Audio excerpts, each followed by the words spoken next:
Hello, ഇന്നലെ ഞങ്ങൾ തിരുവൈരാനിക്കുളം അമ്പലത്തിൽ പോയിരുന്നു. ഞാനുണ്ട്, എൻ്റെ അമ്മമ്മയുണ്ട്, എൻ്റെ അമ്മയുണ്ട്, എൻ്റെ അനിയനുണ്ട്, എൻ്റെ അച്ഛനും ഉണ്ട്. എല്ലാവർക്കും ഞാൻ ഹായ് പറയാൻ പറഞ്ഞു. എല്ലാവരും പറഞ്ഞു. പക്ഷെ ഞാൻ അച്ഛൻ്റെ അടുത്ത് മാത്രം പറഞ്ഞില്ല. അച്ഛൻ ഡ്രൈവ് ചെയ്തുകൊണ്ടിരിക്കുകയാണ്, അതുകൊണ്ടാണ് കേട്ടോ. ആലയ്ക്കടുത്ത് പെരിയാറിൻ്റെ അടുത്ത് സ്ഥിതി ചെയ്യുന്ന അമ്പലമാട്ടെ തിരുവൈരാനിക്കുളം അമ്പലം. മഹാദേവനും ശ്രീ പാർവതി ദേവിയും പ്രതിഷ്ഠ നടത്തിയിട്ടുള്ള തിരുവൈരാനിക്കുളം അമ്പലം അപൂർവ അമ്പലത്തിന്റെ ധനുമാസത്തില് തിരുവാതിര നാള് തൊട്ട് 12 ദിവസം വരെയാണ് ഈ അമ്പലത്തിന്റെ നട തുറക്കുന്നത്. അതായത് വർഷത്തില് 12 ദിവസമാണ് തിരുവൈരാനിക്കുളം അമ്പലത്തിന്റെ നട തുറക്കുന്നത്. പിന്നെ ഞങ്ങൾ ഉള്ളിൽ കയറി ഭഗവാനെ കണ്ട് നന്നായിട്ട് തൊഴാൻ പറ്റി. ഞാനും എൻ്റെ അമ്മയും എൻ്റെ അനിയനും ഫസ്റ്റ് ടൈമാണ് ഇവിടെ വന്നിട്ടുള്ളത്. എൻ്റെ അച്ഛമ്മയൊക്കെ കുറേ തവണ വന്നിട്ടുണ്ട്. എൻ്റെ അച്ഛനും വന്നിട്ടുണ്ട്. അച്ഛൻ ന്യൂസിന്റെ കാര്യമായിട്ടും അല്ലാതെയൊക്കെ കുറേ വന്നിട്ടുണ്ട്. ഉള്ളിലൊക്കെ നല്ല തിരക്കുണ്ടായിരുന്നു കേട്ടോ അമ്പലത്തിന്റെ. പിന്നെ ഞങ്ങൾ ചുറ്റും പ്രദക്ഷിണമൊക്കെ വെച്ചു. പിന്നെ എൻ്റെ അച്ഛനും അമ്മയും കൂടിയിട്ട് മഞ്ഞൾപ്പാറ നിറച്ചു കേട്ടോ. അവര് എപ്പോഴും വരണം എന്ന് വിചാരിക്കും. പക്ഷെ ഞങ്ങൾക്ക് ഇപ്രാവശ്യമാണ്, ഈ കൊല്ലാണ് വരാൻ പറ്റിയത്. ഇവിടുത്തെ പ്രധാന വഴിപാടായ മഞ്ഞൾപ്പറ നിറയ്ക്കാനാണ് ഭക്തജന തിരക്ക്.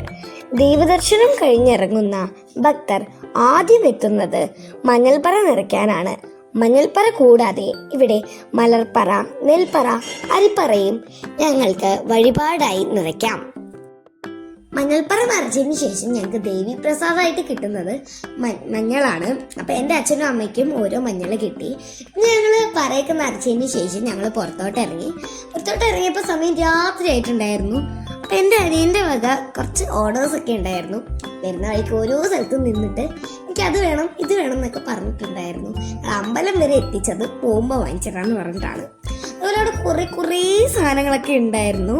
അപ്പം ഞാനൊരു റിങ്ങും കാര്യങ്ങളൊക്കെ വാങ്ങിയിട്ടുണ്ടായിരുന്നു. പിന്നെ അവിടെ മറ്റേ ചവിട്ടിയാലും കയറി നിന്നാലും ഇടിച്ചാലും എറിഞ്ഞാലും ഒന്നും പൊട്ടാത്ത ടൈപ്പ് ട്രാക്ടറും ഉണ്ടായിരുന്നു. അച്ഛന് ഭയങ്കര ഇതായിരുന്നു, ഡിച്ചൂട്ടിന് അതൊരെണ്ണം വാങ്ങിച്ചു കൊടുക്കണം എന്ന്. ഡിച്ചൂട്ടിന് അതൊരു താല്പര്യവും ഇല്ലായിരുന്നു, അവന് വേണ്ടായിരുന്നു കേട്ടോ. അത് അവൻ വേണ്ടാന്നൊക്കെ പറഞ്ഞാണ്. പക്ഷെ അച്ഛൻ്റെ നിർബന്ധത്തോടെ അത് വാങ്ങി അച്ഛൻ. പക്ഷെ വീട്ടിലെത്തിയപ്പോൾ അവനത് ഒരാൾക്കും കൊടുക്കുന്നില്ല. അവൻ ഫുള്ള് കളിയായിരുന്നു കേട്ടോ അതൊക്കെ വെച്ചിട്ട്.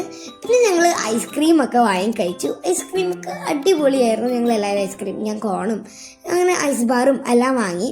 പിന്നെ ഞങ്ങൾ കാറിൻ്റെ അടുത്തോട്ടെത്തി. അവിടെ ഒരു പാർക്ക് ഉണ്ടായിരുന്നു. എൻ്റെ അനിയനെ എൻ്റെ അമ്മ കാണിക്കാതെ വെച്ചേക്കുമായിരുന്നു ആ പാർക്ക്.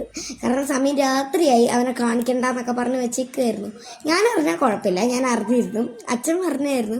അപ്പോൾ അത് അവനെ കാണിക്കണ്ടെന്നൊക്കെ പറഞ്ഞിരിക്കുകയായിരുന്നു. പിന്നെ ഞങ്ങൾ കുറേ ഫോട്ടോസും ഒക്കെ എടുത്തിരുന്നു.